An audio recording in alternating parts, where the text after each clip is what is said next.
In this series, I'm taking you on a tour of the histories of Herodotus, the ancient Greek who loved to travel and to explore the world and different cultures.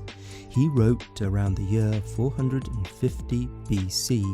His second book is all about the fabulous, weird and wonderful land of Egypt, ancient Egypt as we would call it now. And of course, one of the things that everybody knows about the ancient Egyptians is that they built the pyramids. The pyramids are some of the most impressive structures built at any time in history. For example, the Great Pyramid of Giza stands 138 meters tall. It held the record for being the tallest building in the world for 3,500 years, until the Eiffel Tower was erected in Paris as the entrance to the World Fair in 1889. Its engineer, Gustave Eiffel, compared his tall, pointy creation to the grandeur of the pyramids.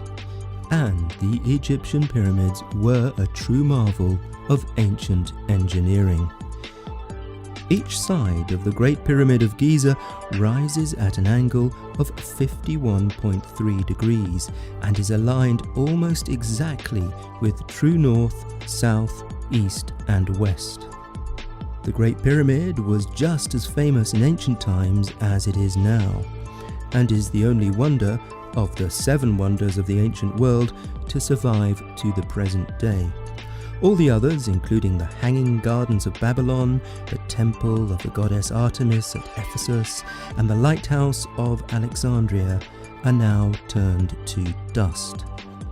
The word pyramid actually comes from the Greek word pyramis, which means a wheat cake. The pyramids reminded the Greeks of their own pointy-topped wheat cakes, which they loved to eat. Herodotus writes about the pyramids in a way that assumes his audience already knew what they were. But of course, few Greeks had actually seen them with their own eyes, as he had done.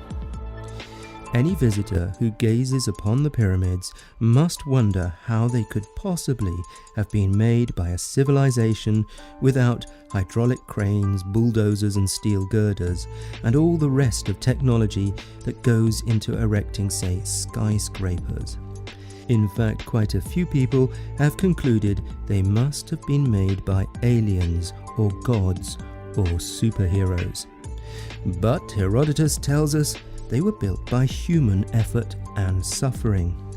What he does not say is that they were built by slaves, as shown in the epic biblical movies, complete with blood and sandals. And most modern historians agree that the pyramids were built by free Egyptian workers, perhaps farmers in the part of the year when their fields were flooded by the Nile and they had little to do. Herodotus says that originally the people of Egypt lived happy lives under their rulers, the pharaohs, but when a pharaoh called Cheops came to the throne, he brought misery to the land. Now, Cheops is the Greek name for Khufu in Egyptian, and he was the pharaoh who ordered the Great Pyramid of Giza to be built. He was on the throne around 2600 BC and reigned, says Herodotus, for 50 years. But he was far from a popular ruler. Herodotus claims he closed all the temples and forced the Egyptians to work for him. Some had to cut stones in the quarries for his vast building projects.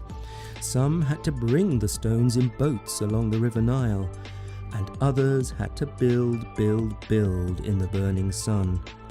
And the fashion for pyramid building was not buried with Cheops's mummy.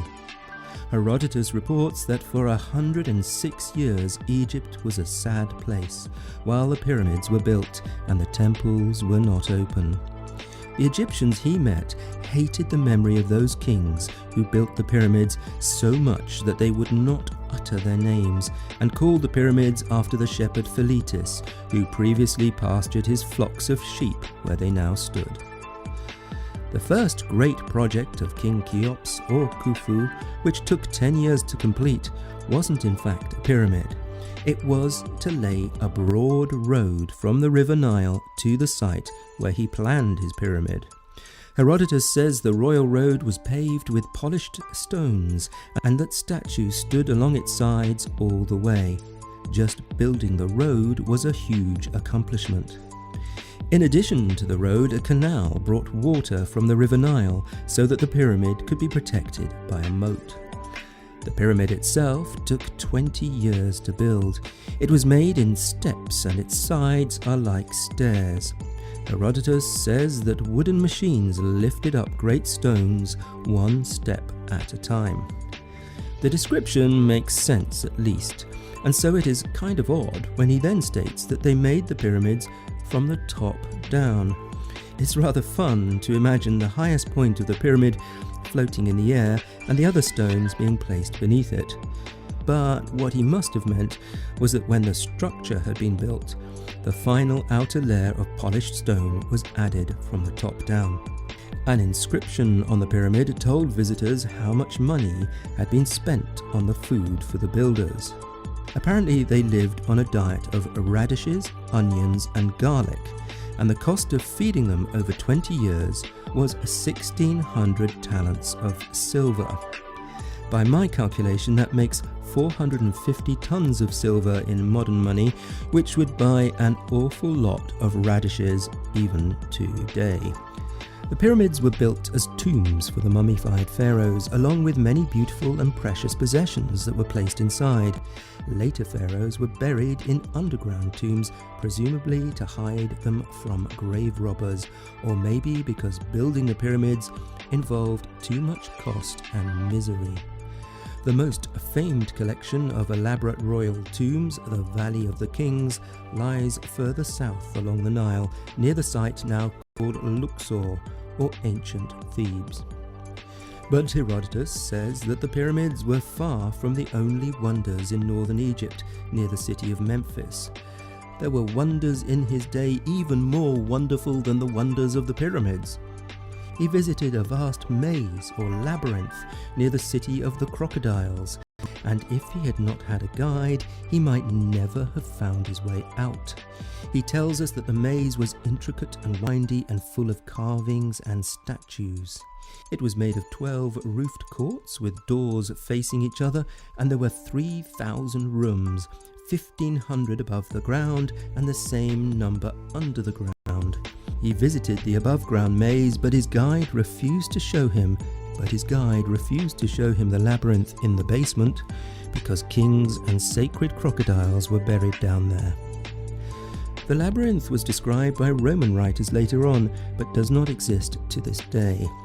One Roman writer, Pliny the Elder, a famous geographer, described the labyrinth as a bewildering maze of paths, adding that anyone who entered the temple had to find their way through a confusing array of ramps, porticos, rooms and stairs, and was confronted by a fearful noise, and had to pass through chambers and darkness. And if the labyrinth was not amazing enough, Herodotus also describes a vast artificial lake. In the middle stood 2 pyramids rising out of the water, and on top of each was a colossal stone figure seated on a throne. The lake was filled with water for 6 months of the year via a canal from the Nile, and for the other 6 months the water flowed back into the Nile. And those are just some of the amazing buildings of ancient Egypt. Herodotus tells us that they were far more wonderful than anything the Greeks built, even the Temple of Artemis at Ephesus on the mainland of what is now Turkey, or the Temple of Hera on the Greek island of Samos. As ever, Herodotus is gently reminding his readers that the land of Egypt is more ancient, vast and wonderful than their own Greek civilization of which they are so proud. It is humbling to travel and to learn about faraway places and peoples, and puts everything in your own life into perspective.